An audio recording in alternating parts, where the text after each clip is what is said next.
Morning student, good morning. Myself Kailash Chotiya. मेरा नाम कैलाश चोटिया है। जैसा कि बच्चों आप मेरे से परिचित हैं और जो रघुनाथ स्कूल जो रतनगढ़ का सबसे बेस्ट स्कूल है, सबसे अच्छा स्कूल है, सबसे बढ़िया स्कूल है, उसकी ओर से आपको जो घर बैठे आपको ऑनलाइन क्लासेज उपलब्ध करवाई जा रही है। उन ऑनलाइन क्लासेज में मैं कक्षा 12 में राजनीति विज्ञान का अध्ययन है वो करा रहा हूँ। राजनीति विज्ञान आपको पढ़ा रहा हूँ। जैसा कि बच्चों आपको पता है, हमारी जो दूसरा भाग है उसकी जो दूसरी इकाई है उसका जो अंतिम अध्याय है वो हमारा चल रहा है। दूसरी इकाई का चौथा पाठ यानी कुल 8वां पाठ चल रहा है। इसमें हमने कल 73वें संविधान संशोधन के बारे में चर्चा की। 73वां संविधान संशोधन क्या है, उसके अंतर्गत किस प्रकार की व्यवस्था की गई है।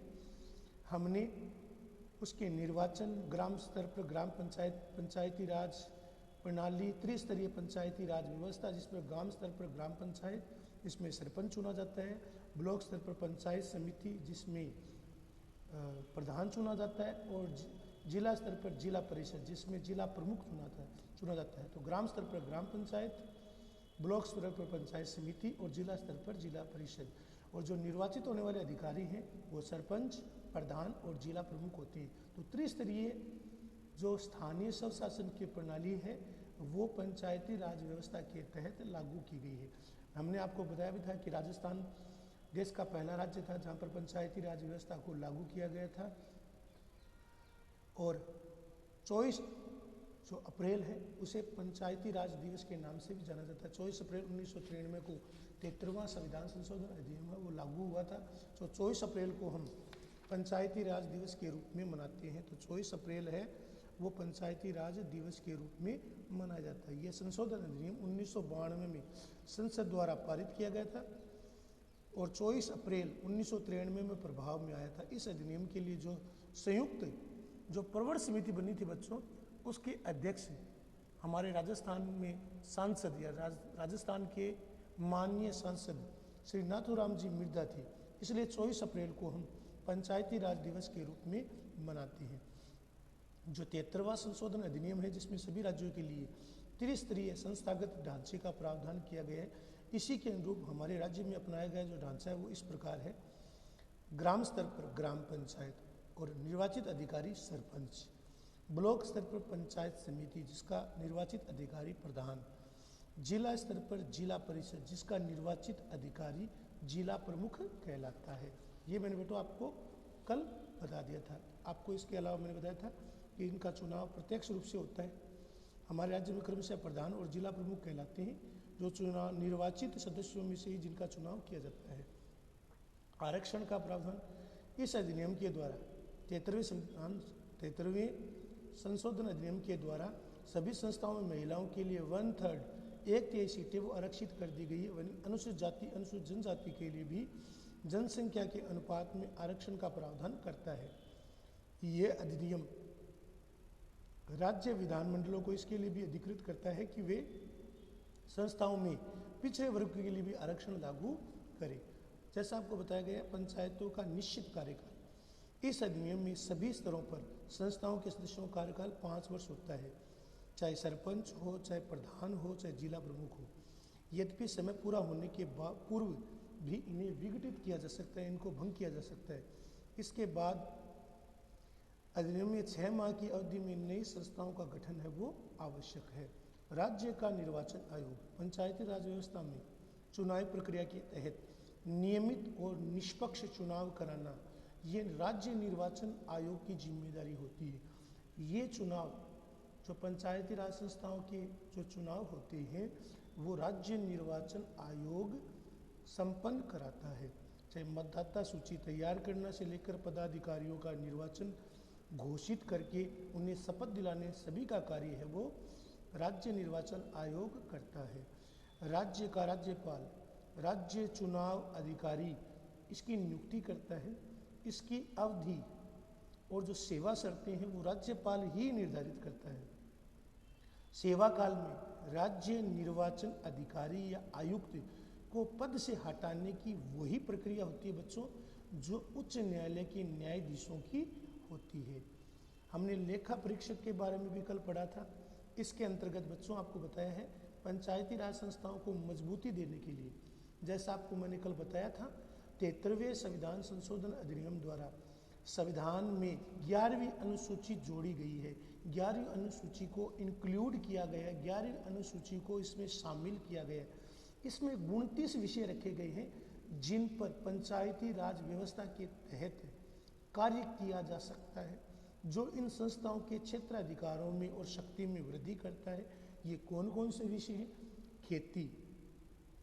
खेती, जिसमें खेती का विस्तार शामिल है। ग्रामीण क्षेत्रों में खेती की उन्नति हो, प्रोन्नति कैसे हो, खेती का विस्तार कैसे हो, ये शामिल है। दूसरा है भूमि विकास, भूमि सुधार हेतु लागू करना, भू संगठन या भूमि संगठन है और भू संरक्षण करना।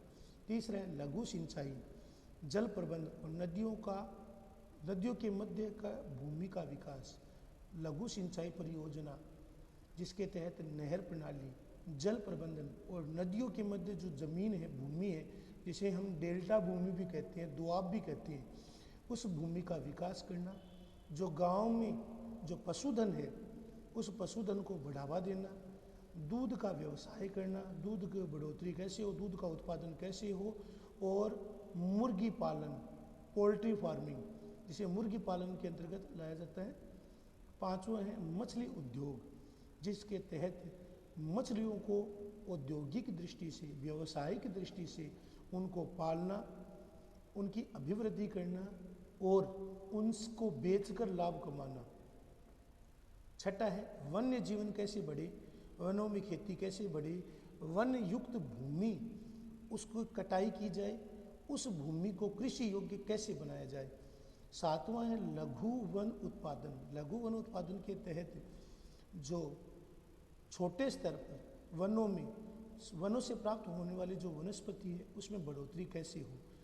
आठवां है लघु उद्योग, जिसे हम कुटीर उद्योग कहते हैं या स्मॉल स्केल इंडस्ट्री कहते हैं, जिसमें खाद्य प्रसंस्करण, खाद्य में बढ़ोतरी कैसे हो, उन खाद्य की सुरक्षा कैसे हो, बफर स्टॉक कैसे रखा जाए, भंडारण की व्यवस्था कैसे हो, भंडारण है वो लंबे समय तक बना रहे, भी शामिल है।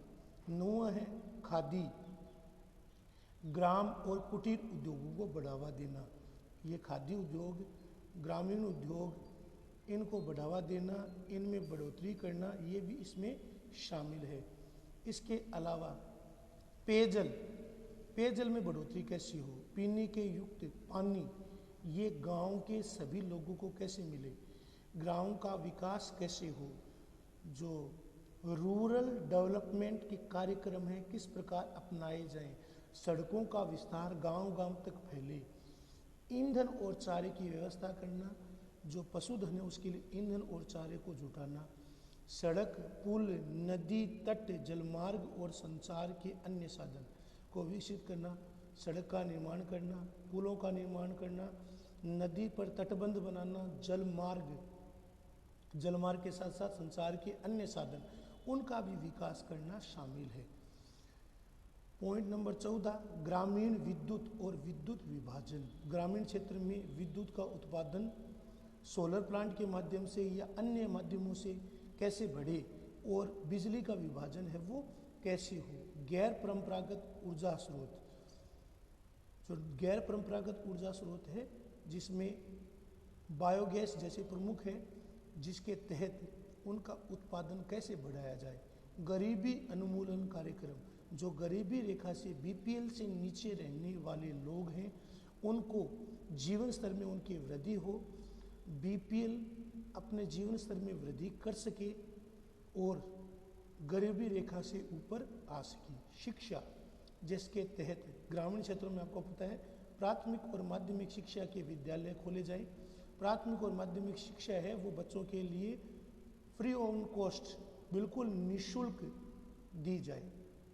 तकनीकी प्रशिक्षण और व्यावसायिक शिक्षा, व्यावसायिक यानी कमर्शियल एजुकेशन है वो बहुत ज़रूरी है। प्रौढ़ और जो वृद्ध लोग हैं गाँव में, वृद्ध लोगों के लिए प्रौढ़ और अनौपचारिक शिक्षा की व्यवस्था की जाए। 20वां बिंदु है पुस्तकालय और वाचनालय, गाँव में पुस्तकालय और वाचनालय खोले जाएं। 21वां है सांस्कृतिक गतिविधियाँ, संस्कृति से संबंधित, धर्म और संस्कृति को बढ़ाने से संबंधित गतिविधियों को बढ़ावा दिया जाए। इसके अलावा हाट बाजार, मेले, बाजार, अस्थायी बाजार है वो भी आयोजित की जाए। स्वास्थ्य के लिए चाहे अस्पताल हो, चाहे प्राथमिक स्वास्थ्य केंद्र हो, वहाँ पर नर्सों की व्यवस्था हो, हॉस्पिटल की व्यवस्था हो, जिससे कि लोगों के बीमार पड़ने पर उन्हें शहर नहीं भागना पड़े।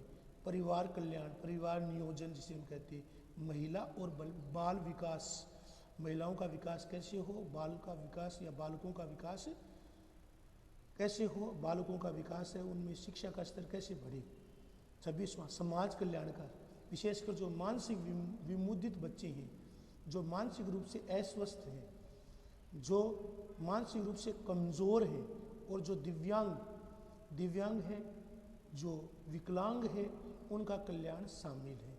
समाज में कमज़ोर वर्ग, चाहे एससी हो चाहे एसटी हो, अनुसूचित जाति, अनुसूचित जनजाति, इनके कल्याण और समृद्धि के लिए कार्य करना। 28वां मैंने कल आपको बताया था सार्वजनिक वितरण प्रणाली, जिसे हम पीडीएस सिस्टम भी कहते हैं, पब्लिक डिस्ट्रीब्यूशन सिस्टम, जिसके तहत गरीब परिवारों को कम से कम कीमत पर अनाज उपलब्ध कराया जाता है। और सार्वजनिक जो संपत्तियां हैं गाँव में, गाँव के क्षेत्र के अंतर्गत या पंचायत क्षेत्र के अंतर्गत आने वाले हैं, उनकी देखभाल करना। संविधान के अनुच्छेद 40 में ग्राम पंचायतों को संगठित किया गया है। उन्हें ऐसी शक्तियां राज्य द्वारा प्रदान की गई है जो उन्हें शक्तिशाली बनाती है। आज हम 74वें संविधान संशोधन अधिनियम के बारे में देखेंगे। जैसा आपको पता है 73वां संविधान संशोधन भी 1992 में पारित हुआ और 74वां भी नगरों में स्थानीय स्वशासन को मजबूत करने के लिए, उसे सक्रिय बनाने के लिए 1992 में संविधान का 74वां संशोधन अधिनियम पारित हुआ, एक कानून बनाया गया 1 जून 1993 में। आपको पता है जो 73वां संविधान संशोधन अधिनियम है वो 24 अप्रैल को लागू हुआ था और 74वां जो शहरी स्थानीय निकाय से संबंधित है, जिसके तहत नगर पालिका, नगर परिषद और नगर निगम का गठन किया गया है, इसे संसद के द्वारा पारित करके 1 जून 1993 को लागू किया गया। 1 जून 1993 को इसे कार्य रूप में लागू किया गया। इस कानून के तहत जो शहर में जो निकाय हैं उनमें 3 प्रकार की संस्थाओं का गठन किया गया है, नगर पालिका, नगर परिषद, नगर निगम। तो सबसे पहले हम नगर पंचायत, जिसे राजस्थान में नगर पालिका का नाम दिया गया है, तो जहाँ पर आबादी 10,000 से लेकर 1 लाख की आबादी है, वहाँ पर नगर पालिका का गठन किया जाता है। फिर बता देता हूँ, राजस्थान में नगर पंचायत के रूप में नगर पालिका का गठन किया गया है जिन कस्बों की आबादी या जो छोटे शहर हैं या जो छोटे कस्बे जिनकी आबादी 10,000 से लेकर 1 लाख तक है, वहाँ पर नगर पालिका का गठन किया गया है। इसका प्रमुख चेयरमैन, जिसे हम अध्यक्ष कहते हैं, और उपाध्यक्ष, अध्यक्ष और उपाध्यक्ष होते हैं, प्रमुख होते हैं। जनसंख्या का यह आधार समय समय पर परिवर्तित होता रहता है। जनसंख्या का ये आधार है वो समय समय पर बदलता रहता है। द्वितीय, सामान्यतः 1 लाख से लेकर 3 लाख की आबादी वाले शहरों को नगर परिषद में बांटा गया है। यानी कि चूरू जैसे शहर है वो, वहाँ पर नगर परिषद है, उनमें कई वार्ड होते हैं। वैसे नगर पालिका में भी कई वार्ड होती है। प्रत्येक वार्ड से एक पार्षद चुना जाता है और नगर परिषद का अध्यक्ष को सभापति कहते हैं। सभापति और उपसभापति, सभापति और उपसभापति। तो 10,000 से लेकर 1 लाख की आबादी पर नगर पालिका, 1 लाख से लेकर 3 लाख की आबादी पर नगर परिषद का गठन किया गया है। नगर परिषद के प्रमुख को अध्यक्ष या सभापति कहते हैं। 3 लाख से अधिक जनसंख्या वाले शहरों में नगर निगम की स्थापना की गई, जैसे कि बीकानेर, जयपुर, जोधपुर, कोटा, ये जो शहर हैं, उदयपुर, ये बड़े शहर हैं जिनकी आबादी 3 लाख से अधिक है, उनमें नगर निगम की स्थापना की गई है। इसका प्रमुख मेयर या महापौर कहलाता है। इसका चुनाव सीधे प्रत्यक्ष रूप से या परोक्ष रूप से पार्षद विधि से, जो भी राज्य सरकार के द्वारा निर्धारित किया जाता है उसके द्वारा होता है। या तो चुने हुए पार्षद इसका चुनाव करते हैं या फिर सीधे जनता के द्वारा, जो सरकार निर्धारित करे, राज्य निर्वाचन आयोग निर्धारित करे, उसके द्वारा इसका चुनाव होता है। इनका कार्यकाल भी जैसा कि नगर पालिकाओं का कार्यकाल है 5 वर्ष होता है, किंतु अविश्वास प्रस्ताव पहले पारित होने पर इन निर्वाचित मंडलों को भंग भी किया जा सकता है। 74वें संविधान संशोधन में प्रावधान किया गया है कि 6 माह की अवधि में चुनाव कराना है वो राज्य सरकार के एक संवैधानिक दायित्व है शहरी निकायों के कार्यों और शक्तियों में वृद्धि करने के लिए। 12वीं अनुसूची में 11वीं अनुसूची में आपको पता है कि 29 विषय शामिल थे और 12वीं अनुसूची में 18 विषय शामिल है जो नगर पालिका, नगर परिषद और नगर निगम के अंतर्गत आती हैं। ये कौन से विषय हैं? नगरीय योजना जिसमें शहरी योजना भी है, जब भूमि का उपयोग जो नगर पालिका नगर परिषद की भूमि है वहाँ पर भवन निर्माण, जो नगर पालिका नगर परिषद या नगर निगम से संबंधित जो भवन है उनका निर्माण करना, आर्थिक और सामाजिक विकास की योजनाएं बनाना, सड़क पुलिया बनाना, घरेलू औद्योगिक और वाणिज्यिक प्रयोजनों के लिए जल प्रबंधन, जैसे हम कहते हैं घरेलू क्षेत्र के लिए घरेलू में कितना प्रत्येक व्यक्ति के घर पे कितना पानी आएगा, उद्योगों में कितना पानी लगेगा और वाणिज्य क्षेत्र में कितना पानी का प्रयोग होगा। इसके अलावा सार्वजनिक स्वास्थ्य, सभी के लिए स्वास्थ्य की सुविधा जिसके तहत छोटे छोटे कस्बों में अस्पतालों की व्यवस्था की गई। इसके अलावा स्वच्छता, सफाई, कचरा प्रबंधन, इसके जिम्मेदारी भी नगर पालिका के पास ही है, जिसके तहत सुबह से शाम तक ये स्वच्छता, सफाई और कचरा प्रबंधन का काम करती है। अग्निशमन सेवाएं, जिसे हम फायर ब्रिगेड कहते हैं, जिसके तहत यदि आग लगने पर इन सेवाओं का प्रयोग किया जा सकता है। नगरीय और वानिकी पर्यावरण संरक्षण, नगरीय और वानिकी पर्यावरण संरक्षण और पारिस्थितिक तंत्र का प्रबंधन, पारिस्थितिक तंत्र बिगड़े नहीं, मौसमी परिस्थितियाँ वो बिगड़े नहीं, समाज में विशिष्ट आवश्यकता वाले कार्यों के हितों का महत्व देना, समाज में विशिष्ट कार्यों को जोर देना या समाज में विशिष्ट कार्यों पर महत्वपूर्ण ध्यान केंद्रित करना। गंदी बस्ती सुधार, जो बस्तियाँ होती है, जो गंदी बस्तियाँ होती हैं उनका उन्मूलन करना, उनका सुधार करना और उनके उन्नयन के लिए उनकी बढ़ोतरी के लिए कार्यक्रम अपनाना। शहरी निर्धनता निवारण कार्यक्रम, शहरों में निर्धनता कैसे कम हो, शहरों में, कस्बों में, गांव जो छोटे गांव हैं या कस्बे हैं उनमें निर्धनता निवारण कैसे हो, उनमें निर्धनता में कमी कैसे आए। इसके अलावा सार्वजनिक उद्योग या सार्वजनिक उद्यान जो बगीचे हैं, खेल कूद आदि को विकसित करना, सांस्कृतिक, शैक्षणिक और सौंदर्यपूरक पहलुओं का विस्तार करना। शमशान भूमि है या कब्रिस्तान है या जो बिजली से चलने वाले जो शवदाह गृह हैं उनका प्रबंधन करना। शमशान भूमि, कब्रिस्तान, बिजली से चलने वाले जो शमशान गृह हैं उनका प्रबंधन करना। काजी ग्रहों का प्रबंधन करना या कोजी ग्रहों का प्रबंधन करना। इसके अलावा जन्म मृत्यु पंजीकरण नगर पालिका में जाकर कराया जा सकता है, जिसमें जन्मने पर उसको सरकारी हॉस्पिटल के अंतर्गत उसका कार्ड दिया जाता है जो डेट ऑफ बर्थ उसके आधार पर बनता है। इसके अलावा मृत्यु का पंजीकरण करना ये भी नगर पालिका करती है। इसके अलावा रोड लाइट है जो गलियों में होती है, पार्किंग, बस स्टॉप जहाँ पर बसें या गाड़ियाँ रुकती है, ऐसी सार्वजनिक सुविधा का विस्तार करना। वधशाला जहाँ पर जिसे हम बूचड़ खाने भी कहते हैं, जो वधशाला जहाँ पर जानवरों को या पशुओं को मारा जाता है या काटा जाता है, एवं चमड़ा उद्योग का विनिमय करना। वधशालाएँ जिसे हम स्लोटर हाउस भी कहते हैं, वधशालाएँ जिन्हें हम स्लोटर हाउस कहते हैं, एवं चमड़ा उद्योग उनका विनिमय करना, मृत पशुओं का चमड़ा उतारना और उसके अंतर्गत उसका उपयोग करना। राजस्थान में शहरी स्थानीय निकाय ने तीनों स्तरों के अलावा कुछ विशेष अभिकरण भी, जैसे छावनी बोर्ड है, टाउन एरिया कमेटी भी है और अधिसूचित क्षेत्र भी इसमें कार्य करती है। तो ये आज हमारा अध्याय है वो पूरा हो गया, 8वां अध्याय हमने पूरा कर लिया है। और जो महत्वपूर्ण बिंदु है बच्चों, ये सब महत्वपूर्ण बिंदु आपको करने, ये 9 महत्वपूर्ण बिंदु हैं, इनके बारे में आपको लिखना है। तो 73वां संविधान संशोधन अधिनियम 24 अप्रैल 1993 को लागू हुआ और 74वां संविधान संशोधन अधिनियम ये 1 जून 1993 को लागू हुआ। तो दोनों 1993 में लागू हुए, 1 अप्रैल 1993 और 1 जून 1993। तो 24 अप्रैल को पंचायती राज दिवस मनाया जाता है और 1 जून को जब 74वां संविधान संशोधन अधिनियम है वो लागू हुआ। इस अध्याय में हमने महत्वपूर्ण चीज़ों के बारे में अध्ययन किया है।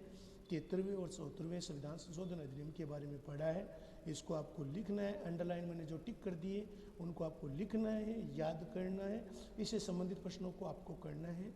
धन्यवाद।